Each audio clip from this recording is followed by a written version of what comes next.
Yeah, well, Willie, you would think, and certainly that's the thesis of the Biden campaign, is that that there are all these diversions and distractions and attempts to frame Joe Biden in a negative way that Trump and his campaign keep throwing up.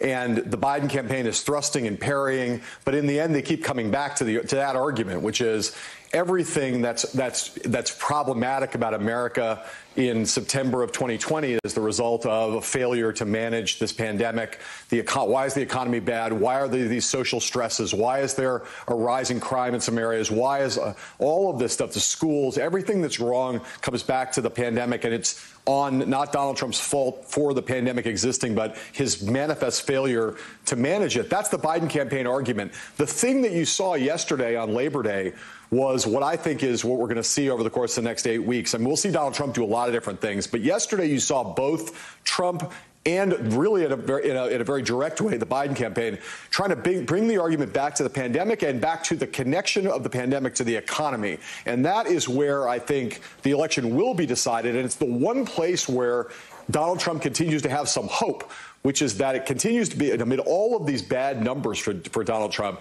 it still is the case. And the Biden campaign knows this. It frustrates them that Donald Trump is still ahead of Joe Biden when it comes to people's perceptions of who would be best to rebuild the economy.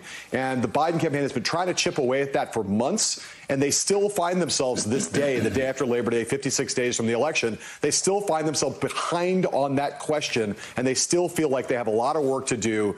They know the people blame Trump for this economy, but they don't necessarily think that then applies to which of the two candidates would be best to rebuild it once we're on the other side of the pandemic. And that I think is going to be a huge focus of this fall. Well, and what we've learned, Mika, also over the course of the last 6 months is just how terrible Donald Trump is at managing things.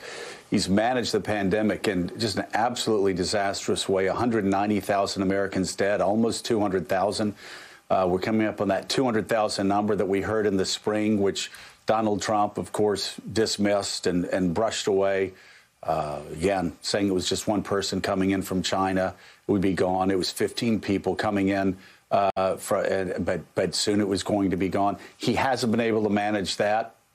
It's done it miserably.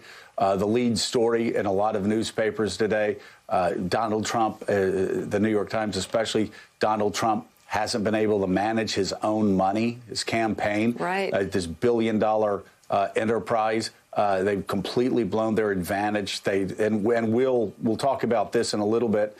But they've had to go off the air because he's wasted so much money, blown so much of his contributors' money. So we'll talk about that later. But this is a man who just doesn't know how to manage things. It's why he went bankrupt, why his companies went bankrupt after his daddy gave him $400 million.